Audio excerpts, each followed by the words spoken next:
Hello, my name is James, and I'm the Mayor of JamessTown. For the 6th day of Epic Games' Christmas goodies, we do in fact have the next game from the leaked list, Metro 2033. First-person shooter based on a novel of the same name. Developed back in March of 2010 by 4A Games and published by THQ, which was then published later on as the Redux version from Deep Silver, which is the version I'll be reviewing today. In terms of the gameplay, it's a pretty typical FPS title, with the added stress of being in a post-apocalyptic setting where at any point you could run out of ammo or oxygen. You see, in the Metro games, you have access to an oxygen mask at all times, which routinely needs to be refilled when too much oxygen has been depleted. Typically you won't need this when in the underground tunnels of the Metro, but you're not quite so lucky when you come surface side. If you start to run out of oxygen and don't have the necessary provisions to keep you breathing, you best hope you find something, and quick. When it comes to the shooting, the guns you can gain access to throughout the game are rust buckets, practically falling apart and looks as if they've been made from whatever the user could get their hands on.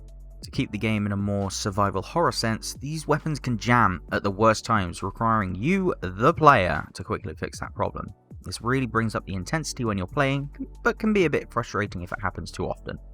Despite the guns basically falling apart, the weapons have some serious punch to them and makes every single gunfight you come into so much more intense and satisfying due to just how heavy they feel. Visually speaking, the game has aged quite nicely. Mainly this is down to the fact that the Redux version of the game is a pretty damn solid remake and simply improved every aspect of the game as a whole. The environment of the Metro and the surface look fantastic and truly immerse you into the game right from the very get-go.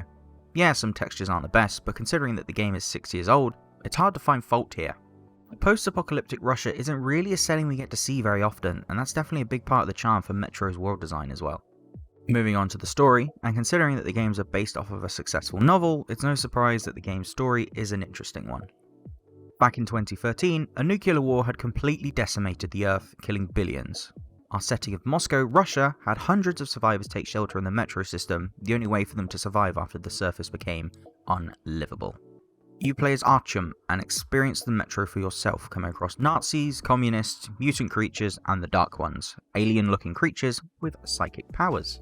For spoiler reasons, I'm keeping this story incredibly short, but Metro 2033 tells its story really well and gives you a reason to keep on pushing through the horror of the Metro that it sometimes provides. With the audio, I definitely can't say I have any real complaints. The main soundtrack to the game sounds great, and while I'm not a fan of all the tracks, the vast majority of them really fill you with a chilling sense when the tunnels of the Metro become just that little bit too quiet. Now, the part of the audio that I really enjoyed was down to the weapons themselves. Bad audio for weapons can really ruin the experience of a weapon, and the game doesn't disappoint here. When you shoot one of these things, the heft of the shot when fired and the audio it reverberates is a great aspect of the gunplay that makes the combat so enjoyable. Without this, I doubt these rust buckets would be all that fun.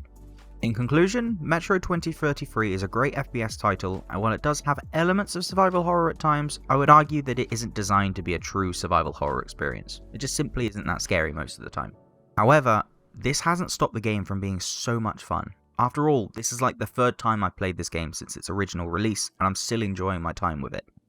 They did so much right the first time around, and the remaster of the Redux edition just manages to improve on just about everything.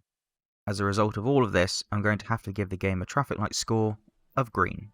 Metro 2033 is a really fun FPS with a great story that only manages to be continued on with the later installments.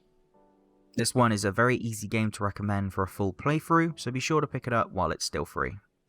Thanks to those of you that stuck around this long, be sure to like, comment, subscribe and all that goodness. If that leaked list continues to be true, tomorrow's game should be Tropico 5, so be sure to look forward to that. I've been James, the Mayor of JamessTown, and I'm off. Goodbye.